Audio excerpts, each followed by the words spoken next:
Hey, this is Buddy Webb in Midland, Texas, February 17th, 2016. I want to call this video Finding the Tunnels.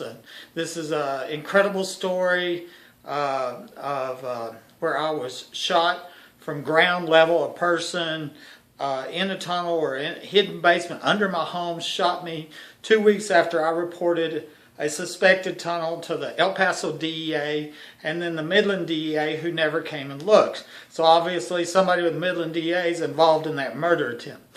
But that's kind of unusual to have a tunnel under a house. If you follow my other videos, which I suggest you to do, what you're going to see is not only that, but they're coming in a tunnel and then they're going up, these burglars, in home intruders, and they stay in the attic space, you know, and then once again, that's real strange. I know it is, but I wanted to clarify that how possible that is. I mean, I know for a fact that that's happening. There's no doubt. I got burglar alarms up there. I saw a burglar on camera one day. I just didn't have the record going. I heard them cough. I heard them fart. I've heard them snore. I heard them giggle. I heard them drop their phone. Heard them move across the attic. I heard them go down, come up. This has been going on a long time. I mean, it's not a what if, could be, might, maybe that's a mouse, maybe that's a squirrel. No, it's a real person. I don't know if it's a human trafficking victim. Maybe it's homeless. Maybe it's illegals coming in from Mexico. I don't know. But what I do know is there are people that come in a tunnel, from a tunnel or underground access, and they come up into this attic. Okay. Many people on Facebook have wrote me and said, we need to start digging. We need to start digging. I keep saying this can be found in a day without digging. The reason I know that is because I know people are getting in the attic. Okay, and as long as I know that, then they got to be coming in some way. And they're not coming in from the doors, and they're not coming in from the top on a hidden entrance. They're literally coming up a wall, and there is only so many places that could happen. And that's what I'm going to show you in this video. We're going to go look and find the tunnel. It's going to be logical. We're not actually going to find it, but I just want to show you the possibility. I know it. I know it's happening, and look where this underground access could possibly be. Okay. I just picked a random wall, and most of them are the same. One I want to show you here, and I've got my stick that I always use, right? But the wall here, this is the thickness of this door jamb, or this wall is that thick, okay? And a person, there ain't no way a person is going to climb up a wall that is this thick. I'm not saying they are. I mean, this is very realistic. They have to have a wall that has enough room, physical room, to crawl up. It doesn't take as much space as you think. I remember my dad, who is a mining expert, told me that a full-grown man can crawl through a 12-inch piece of pipe. So we don't need a giant space, but we got to have more than 4 5/8, or the size of a door jamb. So only the easiest way to find the underground access, instead of digging, is just find the wall that has enough room to climb up into the attic. Because we know they're getting in the attic. That's a fact. There's no doubt about that. So that's really when I tell people there's an easier way to find it. The easiest way is to identify and arrest some corrupt police that were caught on camera covering up the murder attempt on my life. They obviously know everything to do with all these crimes, including the murder attempt. Have a $2,000 reward for them. But, they haven't been identified and they haven't been arrested. But if we catch them, we could ask, and all of a sudden these crimes would be over. But the other way is all we got to do is find the wall in this house, and there's only so many, that's going to have enough space that a person can crawl up and then stay in the attic. And you got to steal, the electricity, and you steal your heating and cooling, and live rent-free. Basically is how that works. Works real well, I think, for human traffickers. Okay, let me show you something.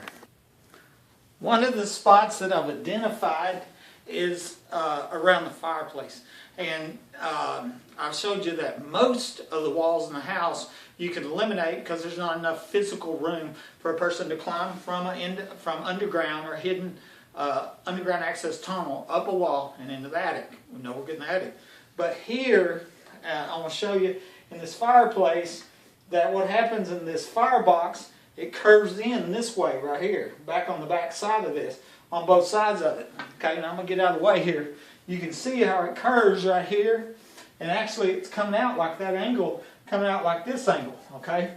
The outside edge of the fireplace, on the outside, we'll go out there in a minute, is right around about here, okay? So what you're seeing here is from right about here to over here, you got about that much room.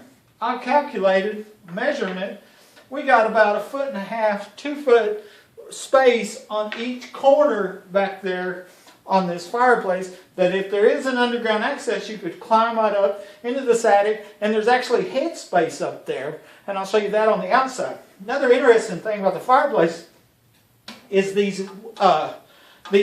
gas logs I put in when I first moved here, and I piped this up because it had gas connection. I could never get gas to come out of the valve. Here's the valve over there, and you know, it was piped for it, but I could never get gas. And there's a pipe that goes down on this side right here on the inside, but never could get any gas. I've never been able to get them logs. And now I've wondered if they didn't cut this line so there's access on this side, or maybe even they cut the line and took the gas underground to some hidden basement so they could steal. Because I think all along what they're doing is stealing from me. And but anyway, I just want to show you how that fire box is built. On each side, there's enough crawl space to climb up there and in the attic. That doesn't say that that's it. That just shows that it's possible. Okay, I'll show you outside. All right, I'm on the outside of the house here, and this is where the fireplace I was showing you. And remember, I showed you that the firebox goes in like that and leaves on both these corners, on this corner and on that corner, where there's about 1.5 foot, 2 foot of round space where a person could crawl up. I've taken careful measurements. I know the bricks are this thick, and that brick's this thick, and I know how the firebox, and there's plenty of room if you were underneath this patio right here, that you could crawl out and you could come up here to the attic, and there's actually headroom up there, and I'm going to show you that. We're gonna back this off here so we can look up there on the top of the house. Okay, and now you can see on top of the house where the fireplace is and where the chimney stack is. See how much room there is out there? You could easily come up on the back side of this fireplace back there, and you could crawl into that attic. I'm not saying that's happening. I'm just saying that is one of the possibilities.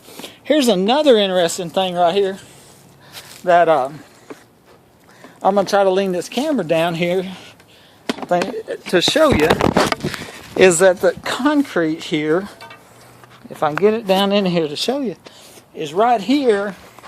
It's busted. You see that? Okay. I'll back this off here. And then it's busted right here.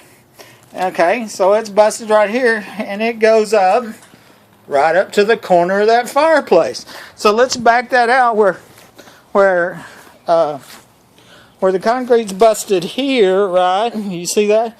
And concrete busted. It looked like maybe right there, goes right to that corner and goes right up there. I ain't saying it is. I'm just saying, you see where it's busted right there. There was a person today that says, what we need to do is look at your fence, and you can tell by your fence where it was dug under. Well, that's a good point. What I'm going to show you on the fence line here, and she made an excellent point, is see how level that is? Of course, I've replaced that piece. Not a good example, but here's a piece that wasn't replaced. You can see how level that is, okay? That looks kind of rich. It's still ratty, but it's level. So what we're going to do is we're going to walk along here, okay? We'll back that out a little bit so you can see it. Because what I want to show you is what we're going to do. We're going to get over here, and then we get into this section right over here by where the gate is, okay? You see that section? And all of a sudden it looks like somebody, right here, you see all that? Looks like they took all that down right there, and then they put it back up. So I wonder if a tunnel didn't come down here. It goes right over there, and then they go right up that chimney, and they go in that attic. What makes this more interesting is right here on the other side. I'm going to show you. Oh, yeah, I showed you that before. Didn't you see that wall over there where the foundation's been replaced? Right there. I'm going to show you over there. The telephone pole got hit by the backhoe, remember? And then you can see it on down where the other side of that concrete, that whole section right there. So, and then on the other side, you can see where the curbing has been replaced. So it almost looks like a direct line from over there, from that, from the Home Depot building, coming over here, up there. Here's an interesting thing. I had a Home Depot person that I was telling this story to, and she offered some information up. And she says, well, if you ever see a whole bunch of cars parked in our parking lot late at night, it's because we're stalking. Okay, well, I hadn't asked that and I hadn't thought that, but I had been told a lot of people were in the underground facility the night I shot. Where would they park? Well, maybe they're parking over there, going down, and it comes under here somewhere. They said a half block from this house. And so we don't know where that is. I'll show you on the computer, though, where it might be. Okay, I'm on the computer. This is one out of the 5 people that have told me or insinuated an underground facility is a half block from this house. But this woman, you can see in the message, and because I don't want to speak for her, I want you to read what she said. It says, I'm saying, my home is sitting on top of some underground facility, which is very important, or at least near this facility. And she writes back, yes, it is. I know. She says, I know, a half block away. Okay, and so somewhere around my house, and I believe this, within a half block is an underground facility. Okay, so I'm going to go to Bing Maps here, and if you can see that, and I just went to the maps, and you go to Google Maps if you want to. But basically, what we're showing here is it is my home, 3802 Fair Circle, Midland, Texas, and I'm going to zoom in, and it went right there. You can do it Google or Bing Maps. Okay. And I'm going to start zooming in a little bit to give you an idea, because what we're looking is a half block away, okay? Now, first of all, I want to back off. Here's where a lot of cars could park, right? This is the Home Depot parking lot. If I ever see a lot of cars in the middle of the night, they're stalking. Remember, that's what the lady told me, okay? And so, all right, this is my home here, right here. I was shot on this side of my home right here, and I was back in the backyard right here. You can see how close I am. Here's that door over there. There's the telephone pole that looks like got hit by a backhoe. Here's the foundation. Looks like the concrete's been dug under from there, and we've seen that in pictures a minute ago. Okay, and so, but what we're looking for is within a half block. Okay, of my home is this underground facility. Well, this home with the pool right here, this is the home, was the brother-in-law of U.S. Congressman Mike Conaway that used to live there. And he's dead now, but I wonder if he knew anything about underground access to my home in this underground facility that's a half block away. Because he's about a half block away, too. All right? So that's what I call the Conaway home, but it wasn't a Conaway home, it was the brother-in-law. Okay? Back this out. Another place is here's the Fairmont Church of Christ, and you'd think the people at the Fairmont Church of Christ, they would want to know what was going on, especially if it's human trafficking and all the other crimes. And so there's the Fairmont Church of Christ within a half block away. Okay, now I want to show you another home if I can get it to. Okay, come into view, and it's on right here on this street called Westmont Court, right here on the corner, okay?